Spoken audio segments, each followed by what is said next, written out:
Hello. Good afternoon. आता S M T P नंतर आपला पुढचा सेशन होता. सॉरी, पुढच्या सेशनला आपण बघणार होतो आता एस एम टी पी. आपण स्क्रीन शेअर करून घेऊयात. Okay okay. So protocol use in इंटरनेटमध्ये कोणकोणते प्रोटोकॉल यूज होतात ते शिकणार. त्याच्यात पहिला आहे S M T P. S M T पीचा फुल फॉर्म आपण पाहिलेला आहे. एस एम टी पी कशासाठी यूज करतात हे सुद्धा आपण माहिती करून घेतलेलं आहे. आणि S M T P use करत असताना आपण ह्याच्या आधी आउटलुकमध्ये सुद्धा हा जो वर्ड आहे एस एम टी पी हा पाहिलेला आहे. मी तुम्हाला एस एम टी पीचा फुल फॉर्म सुद्धा सांगितला होता, simple mail transport protocol. Okay. आता हा ट्रान्सपोर्ट प्रोटोकॉल म्हणजेच काय, तर ज्या वेळेला मेल ट्रान्सफर करतात ज्या ठिकाणी त्या ठिकाणी हा यूज होतो. आता प्रोटोकॉल म्हणजे एक्झॅक्ट काय झालंय कसं की याच्यामध्ये खूप सारे असे वर्ड्स आहेत की ज्याचं सपोर्ट घेतलेलं आहे आपल्याला ज्यावेळेला आय टी शिकवतो त्यावेळेस. पण हे वर्ड मुळात आपल्या कोणाच्या ओळखीचेच नाही आहेत. कारण आपल्याला बेसिक आय टी नसताना सुद्धा यांनी आपल्या सिलेबसमध्ये असे काही वर्ड टाकलेले आहेत की ते जर शिकायचे म्हटले तर आपल्याला बेसिक आय टी पासून शिकायला पाहिजे होतं. खरं तर आपल्याला बेसिक माहिती नसताना डायरेक्टली यांनी हे प्रोटोकॉल सारखे वर्ड याच्यात यूज केलेले आहेत. त्याच्यामुळे आपल्याला थोडंसं समजून घ्यायला प्रॉब्लेम होईल आय टी या लेसनमध्ये. तरी आपण आपल्या परीने पूर्ण प्रयत्न करूयात की जेवढं आपल्याला समजेल तितकं.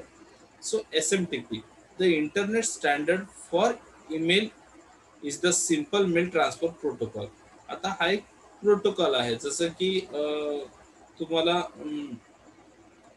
स्कूलला कॉलेजला तुम्ही कॉलेजला यायचंय. तुम्हाला कॉलेजला येण्यासाठी काही रूल्स रेग्युलेशन बनवलेले आहेत की जे रूल्स रेग्युलेशन तुम्हाला इथून एक, जर तुम्ही ते रूल्स रेग्युलेशन फॉलो केलेत किंवा त्या रूल्स रेग्युलेशन खाली तुम्हाला सगळ्या ऍक्टिव्हिटीज कराव्या लागतात. ओके. सो हे रूल्स रेग्युलेशन जे आहेत यालाच आपण म्हणतो याच्यामध्ये प्रोटोकॉल. जसं तुम्ही कॉलेजला आलात, तुम्ही रेग्युलर स्टडी केली तर तुमचा रँक चांगला येणार आहे. सो रेग्युलर स्टडी करणं वगैरे हे जे तुम्ही काही रूल्स फॉलो करता हे प्रोटोकॉल असतात. सो हे प्रोटोकॉल याच्यामध्ये यूज होतात. फक्त कसं होतं की ते तुम्हाला प्रोटोकॉल एकदा का प्रोटोकॉल जॉईन करून दिला तर तो तुम्हाला कंपल्सरी त्या प्रोटोकॉलला फॉलो करावा लागतो. आयदर आपल्या इथे तसं मला पनिश वगैरे करत नाही. इथे तुम्हाला कसं होतं नेटवरती ज्या वेळेला तुम्ही एखादा मेल पाठवताय त्यावेळेला काही त्याला प्रोटोकॉल ठरवून दिलेले आहेत ते तुम्हाला हलवता येत नाही. तुम्ही मेल केलात की त्याच प्रोटोकॉल अंडर तो ऑटोमॅटिक. हे प्रोटोकॉल कशासाठी दिले जातात, ते प्रोटोकॉल तुमच्या सिक्युरिटी दिल्यासाठी दिले जातात. मग सिक्युरिटी कोणत्या प्रकारची हे आपण याच्यात पुढे शिकूयात. So simple mail protocol, simple mail transfer protocol हा तुमचा मेल ज्या वेळेला तुम्ही incoming mail, outgoing mail, mail transfer करण्यासाठी हा प्रोटोकॉल तुमचा यूज केला जातो. SMTP is the application level protocol that is handle message service over TCP IP network. हा तुमच्या मेसेज सर्व्हिस मध्ये यूज होतो.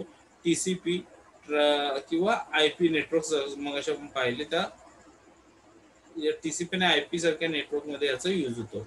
It was define in 1982. हा कधी डिफाईन झाला तर 1982 ला. बाय द कोणा थ्रू कोणी डिफाईन केला हा, तर इंटरनेट इंजिनिअरिंग टास्क फोर्स. कोणी डिफाईन केला, इंटरनेट इंजिनिअरिंग टास्क फोर्स. त्याला IETF म्हणतात. And is currently specified in, आणि सध्या हा कुठे स्पेसिफाय केला जातो तर RFC 821 आणि 822.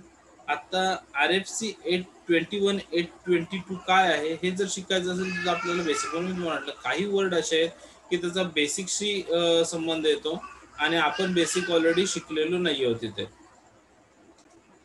आता काय म्हटलंय, this protocol focus specifically on how to underline mail delivery system passes message across an internet from one machine to another. आता हा प्रोटोकॉल काय काम करतो तर focus specially on how the underlying mail delivery system. Sir mail delivery system कशा पद्धतीने तुमचा message passes message across and internet through एका मशीनवरून दुसऱ्या मशीनवरती मेसेज कसा पास करायचा याच्यावरती हा प्रोटोकॉल काम करत असतो. Then it does not specify how the mail system accept mail from users or हा इट डज नॉट स्पेसिफाय, हा हे स्पेसिफाय करत नाही की how to mail system accept mail from users करून मेल्स कशा पद्धतीने ऍक्सेप्ट होते, or how the users interface present the how the user's interface present the user which incoming mail also it does not specify. आता याच्यात how the users interface present the users with incoming mails, म्हणजे काय म्हटलंय, the users interface present the user with incoming mails. Incoming mail सोबत कोण present, कोणता जो कोण मेल आहे, कुठला युजर इंटरफेस जो आहे तो कशा पद्धतीने प्रेझेंट करतोय. सो हे स्पेसिफाय कोण करत नाही, एसएमटीपी करत नाही. Also it does not specify how mail is stored. Mail कशा पद्धतीने स्टोअर करायचा हेही काम कोणाचं नाहीये, एसएमटीपीचं नाहीये. और how frequently the mail system attempts to send messages. So किती वेळात तो मेसेज सेंड करण्यासाठी अटेम्प्ट करतोय याच्यावरती कंट्रोल ठेवणं सुद्धा एसएमटीपीचं काम नाही आहे. Communication between client and server consist of readable ASCII text. हा काय करतोय, communication between client and server, client आणि सर्व्हर मध्ये कम्युनिकेशन करतोय, कन्सिस्ट ऑफ रिडेबल. सो तो दुसरी गोष्ट, तो मेसेज वाचता येतो की नाही, किंवा तो कस्टमर किंवा क्लायंटला जर एखादा मेसेज पाठवलं किंवा क्लायंट थ्रू सर्व्हरला एखादा मेसेज पाठवला तर सर्व्हर तो मेसेज वाचतो की नाही किंवा क्लायंट तो मेसेज वाचतो की, हे सुद्धा काम एसएमटीपी करत नाही. तर हे कोण करतं, तर ASCII टेक्स्ट हे जे आहे ते ASCII टेक्स्ट फॉर्मॅटमध्ये जे आहे सर्व्हर आणि क्लायंटमध्ये जे काही कन्व्हर्सेशन करतं, कम्युनिकेशन करतं. Then SMTP rigidly define the commands format. SMTP rigidly define the command format. SMTP काय करतं, फक्त कमांड द्यायचं काम करतं की एखादा मेल ट्रान्सफर करायचंय किंवा मेल रिसीव्ह करायचंय. Humans can easily read a transcript interaction between client and server. जेणेकरून त्या कमांडने काय होईल, तर ह्युमन्स कॅन इझिली रीड, जे लोक आहेत ते खूप इझिली तो मेसेज वाचू शकतात किंवा transcript interaction between client and server, किंवा क्लायंट आणि सर्व्हर मधलं जे इंटरॅक्शन आहे त्याला ट्रान्सक्रिप्ट करायचं काम कोण करतं, एसएमटीपी. आता एसएमटीपीचे आता याच्यात मगाशी त्यांनी दिलेलं आहे, although SMTP is the most relevant of the email protocol. आता हा जो आहे SMTP हा खूप लोक यूज करतात, पण it lacks some of the rich features of X400. काय म्हटलं त्यांनी, X400 पेक्षा याच्यात काही फीचर्स कमी आहेत. म्हणजे थोडक्यात ह्याच्यावरून हे कळतं की SMTP सारखाच X400 हा सुद्धा एक प्रोटोकॉल आहे, पण X400 जो प्रोटोकॉल आहे त्याचे फीचर्स SMTP पेक्षा जास्त चांगले आहेत. So primary weakness of standard SMTP is the lack of support for non-text messages. आणि हे जे सपोर्ट्स किंवा हे जे लॅक्स आहेत किंवा हे जे डिसएडव्हान्टेज आहेत ते कुठे येतात, तर नॉन टेक्स्ट मेसेजला, एसएमटीपी मध्ये नॉन टेक्स्ट मेसेजच्या वेळेस येतात. सो याचे काही ऍडव्हान्टेज डिसएडव्हान्टेजेस आहेत. आपण पहिले बघूयात की ऍडव्हान्टेजेस काय आहेत एसएमटीपीचे. SMTP is a very popular. हा त्याचा ऍडव्हान्टेज आहे की एसएमटीपी सगळ्यांकडे यूज होतो. तुम्ही पाहिलं असेल गुगलला सुद्धा एसएमटीपी यूज केलाय, त्याच्यामुळे एसएमटीपीचा फार मोठा यूज होतो. सो त्याच्यामुळे ते पॉप्युलर आहे. Then it is supported on many platform by many vendors. खूप लोकांना याचा उपयोग होतो किंवा हा सपोर्ट करतो. खूप वेंडर्स यूज करतात, खूप साऱ्या बिझनेस मध्ये असं यूज होतो. तर हा एक त्याचा ऍडव्हान्टेजेस आहे किंवा सगळ्यांना सपोर्ट करतो. Then SMTP has low implementation administration cost. SMTP implement करणं किंवा एसएमटीपी इम्प्लिमेंट करणं अँड ऍडमिनिस्ट्रेशन, त्याला ऍडमिनिस्ट्रेट करण्यासाठी येणारी जी कॉस्ट आहे ती फार लो आहे. हा एक त्याचा ऍडव्हान्टेज आहे. Then SMTP has a simple addressing scheme. एसएमटीपीची जी ऍड्रेसिंग स्कीम आहे त्याचं ती फार इझी आहे. आता ही ऍड्रेसिंग स्कीम काय आहे हे तुम्ही ज्या वेळेला एखादा तुम्ही जसं की तुम्हाला जर FY 11-12 ला जर प्रोग्रामिंग असेल तर ऍड्रेसिंग स्कीम काय आहे हे तुमच्या लक्षात येईल की अशा ठिकाणी त्याचा एसएमटीपीचा यूज होतो. आता हे जर मला तुम्हाला ऍड्रेसिंग समजवायचं झालं तर त्यासाठी आधी मला तुम्हाला पूर्ण प्रोग्रामिंग समजावी लागेल. Then the disadvantage are as follows. त्याच्यात डिसएडव्हान्टेज सुद्धा आहेत एसएमटीपीचे. SMTP lack certain types of function. मी म्हटल्याप्रमाणे एसएमटीपी मध्ये खूप सारे फंक्शन्स अवेलेबल नाही आहेत जे की बाकीच्या प्रोटोकॉलला आहेत. मग त्याच्यात हा एक त्याचा disadvantage. Then SMTP lacks the security specified in X400. X400 मध्ये जी सिक्युरिटी दिलेली आहे ती सिक्युरिटी SMTP ला नाही. हा त्याचा डिसएडव्हान्टेज आहे. It's simplicity limits it's usefulness, आणि त्याच्या वापरावरती लिमिट्स आहेत SMTPच्या. हा एक त्याचा डिसएडव्हान्टेज आहे.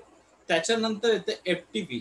FTP म्हणजे काय, तर file transfer protocol is a file transfer protocol, and its only concern is to facilitate the transfer of files from one point to another, along with few management capabilities like making and deleting directions. FTP is a protocol used specifically for transferring files to a remote location. It can be used with a command line, a dedicated application, and even with most web browsers. There are ways to use FTP in a secure environment. आता FTP एक थोडक्यात सांगायचं झालं तर file transfer protocol कधी use केला जातो, तर ज्या वेळेला एक फाईल मला दुसऱ्याला सेंड करायची, सपोज मला एखादी फाईल कुलूदला सेंड करायची आहे, मी ऑनलाईन सेंड करतोय, तर FTP काय करते, तर त्याला सिक्युरिटी द्यायचं काम करते. म्हणजे माझा टार्गेट कोण आहे, तो कुलूद आहे. सो मी जो मेसेज टाईप करतोय तो मला कुलूदला पोचवायचा आहे, पण त्याच्यामध्ये हा मेसेज तिसऱ्या कोणीतरी वाचून त्याच्यामध्ये चेंजेस करू नये, त्याच्यातला काही डाटा डिलीट करू नये. मग त्यासाठी जो मी इथून सेंड केल्याच्या नंतर, मी जर कुलूच्या ॲड्रेसवरती सेंड केलंय, तो मी सेंड केल्यानंतर रिमोट सो तिचं जे लोकेशन आहे, रिमोट लोकेशन, की त्याच्यावरती तो मेसेज सिक्युअरली पोहोचवायचं काम करतो फाईल ट्रान्सफर प्रोटोकॉल. मग यासाठी हा फाईल ट्रान्सफर प्रोटोकॉलचा यूज होतो. एखाद्या प्लेस वरून अनदर प्लेसला मला जर सेंड करायचे, तर मी दिलेल्या ॲड्रेसवरती सेंड करूपर्यंत त्याच्यात दुसरा कोणीही इंटरफिअर करणार नाही, याची काळजी कोण करतं, फाईल ट्रान्सफर प्रोटोकॉल. देन येतं WWW. आता WWW हे तुम्हाला माहिती आहे, WWW हा प्रोटोकॉल नाही, आता हा वेबचा एक प्रकार आहे. It is a information system. आता मी वाचण्याआधी एक तुम्हाला सांगेन की WWW म्हणजे काय आहे, तर याच्यामध्ये तुम्हाला जगातल्या कुठल्याही गोष्टीची कुठूनही माहिती अवेलेबल होते. जगातल्या प्रत्येक बिझनेसची प्रत्येक वेबसाईट ही ह्या WWWशी लिंक आहे. तुम्हाला ही गोष्ट माहिती आहे की कोणतीही वेबसाईट टाका, त्याच्या आधी तुम्हाला WWW टाकावं लागतं. म्हणजेच काय, वर्ल्ड वाईड वेब. WWWचा फुल फॉर्म काय होतो, WWWचा वर्ल्ड वाईड वेब, की जे जगामध्ये पसरलेलं वेब आहे. सो इथे तुम्हाला प्रत्येक गोष्ट अवेलेबल होते. आता बघूयात, is a information system interlink hypertext documents that are access via the internet, म्हणजेच वेब थ्रू ऍक्सेस केलेली आहे. It has also commonly become known simply as well web. याला कॉमनली किंवा सिम्पली काय म्हटलं जातं, वेब म्हटलं जातं.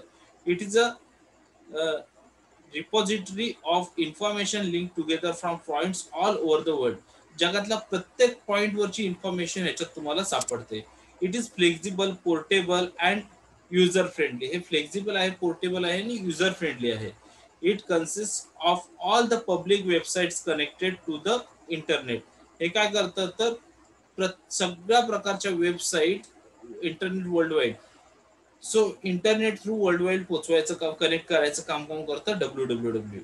Including the client devices such as computers and cellphones that access web content. So क्लायंटचे जे डिव्हाइसेस आहेत, मग त्याच्यात फोन असेल किंवा कम्प्युटर असेल, to access the web content, त्याला वेबचा ॲक्सेस देण्याचं काम कोण करतं, हा WWW करतं. ओके, सो लक्षात आलं तुमच्या SMTP, FTP आणि WWW. त्याच्यानंतर येतं ह्याच्यामध्ये intranet, extranet and sorry, internet आणि एक्स्ट्रानेटच आहे सध्या वाटतं. येस, इंट्रानेट आणि एक्स्ट्रानेट. सो आता आपण पाहूयात इंट्रानेट म्हणजे काय आणि एक्स्ट्रानेट म्हणजे काय. An intranet is a private network that is contained within an enterprise. It may consist of many interlinked local area network and also use lease line in the wide area network. Typically, an intranet include connection through one or more gateway computers to the outside internet. The main purpose of an intranet is to share company information and computing resources among employees. An intranet can also be used to facilitate working in group and for teleconferences. And internet uses TCP, IP, HTTP, and other internet protocol, and in general looks like private version of internet with uh, tunneling, companies can send private message through the public network using the public network with special encryption, decryption, description, and other security safeguard to connect one part of their internet to another. आता intranet म्हणजे काय, ते internet हे local network आहे. Local network आणि internet मधला फरक काय, तर इंटरनेट जे आहे ते तुम्हाला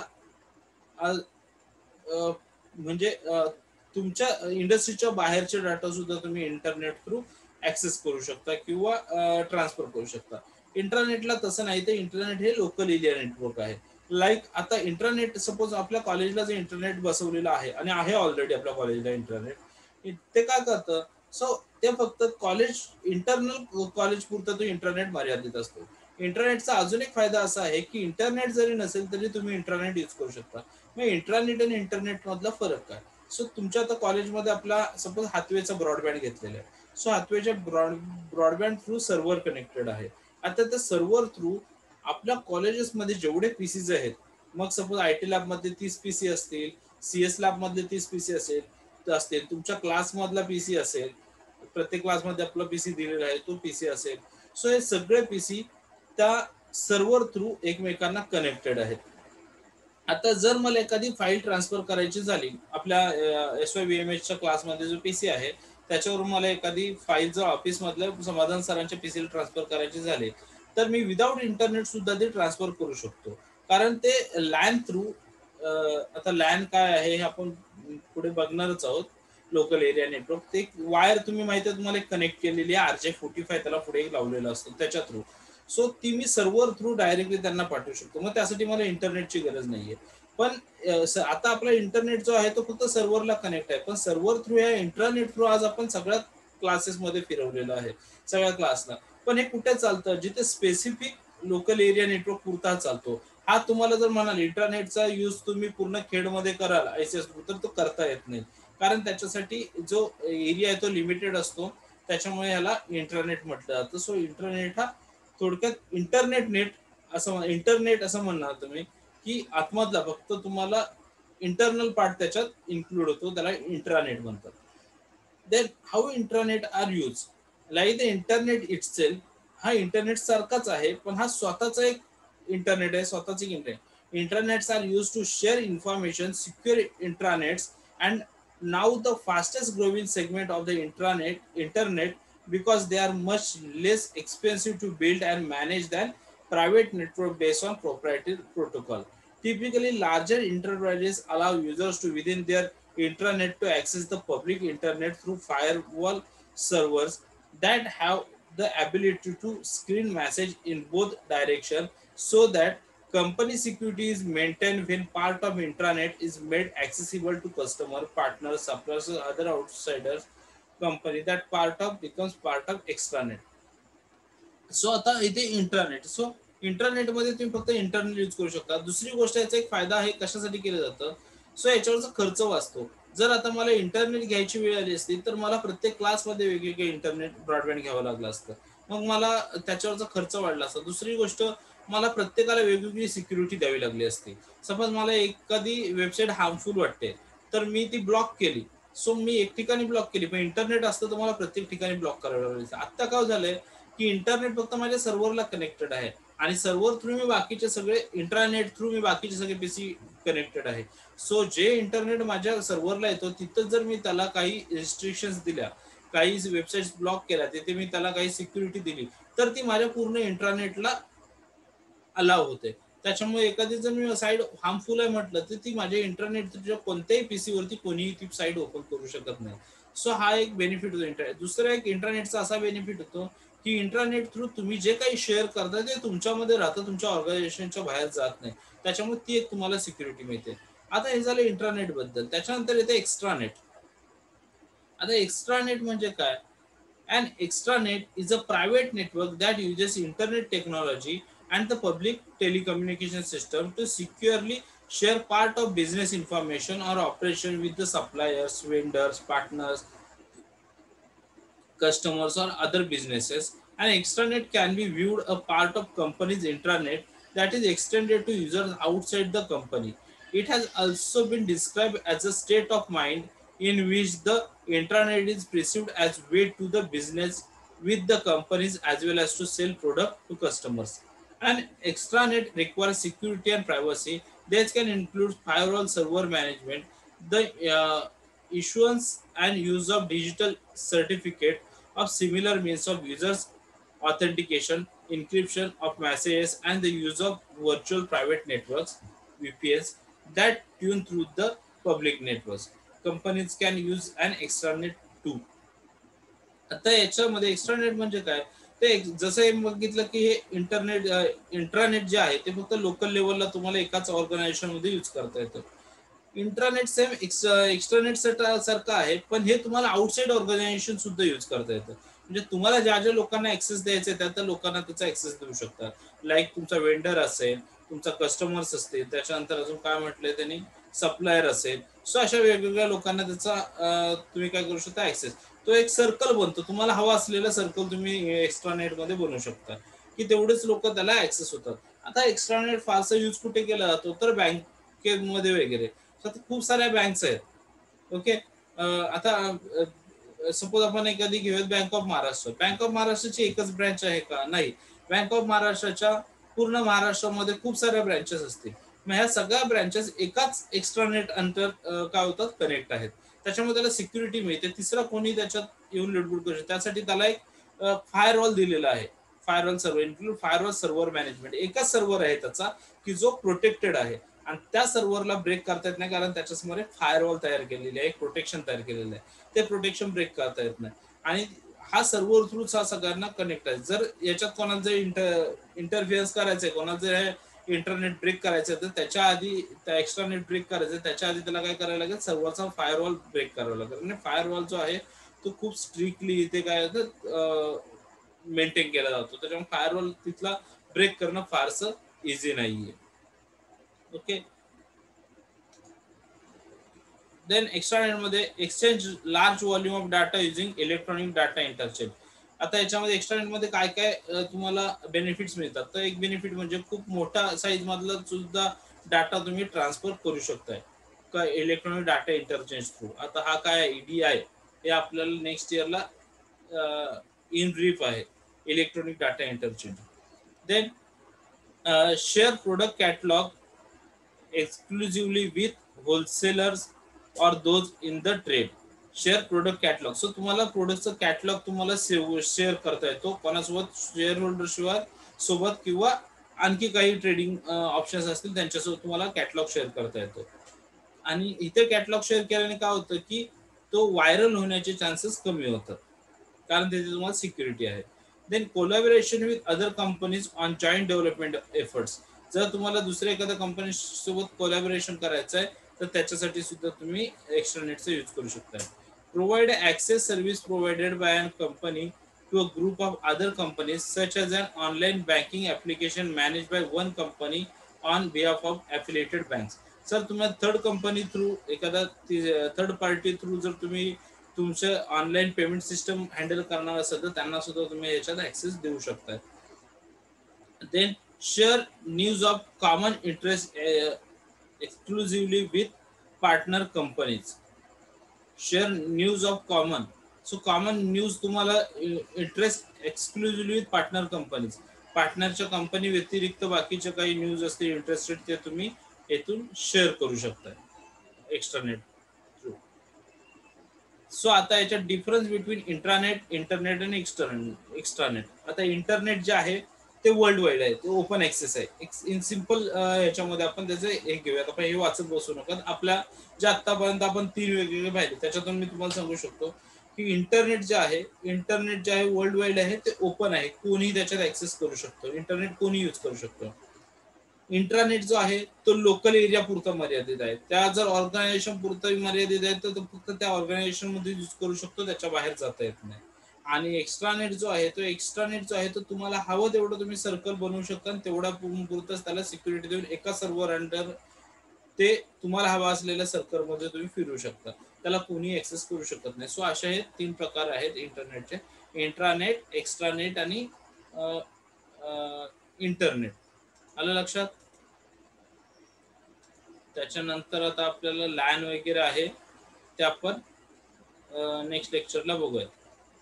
टाइप्स ऑफ कॉम्प्युटर नेटवर्क, त्याच्यामध्ये 3 प्रकार आहेत, लॅन, मॅन, वॅन आणि इथे पॅन सुद्धा आहे, एक personal area network. Okay, so 4 type दिलेले आहेत त्यांनी, लॅन, वॅन, मॅन आणि पॅन. ओके, हे आपण नेक्स्ट लेक्चरला बघूयात. आता आपण इथे थांबूयात.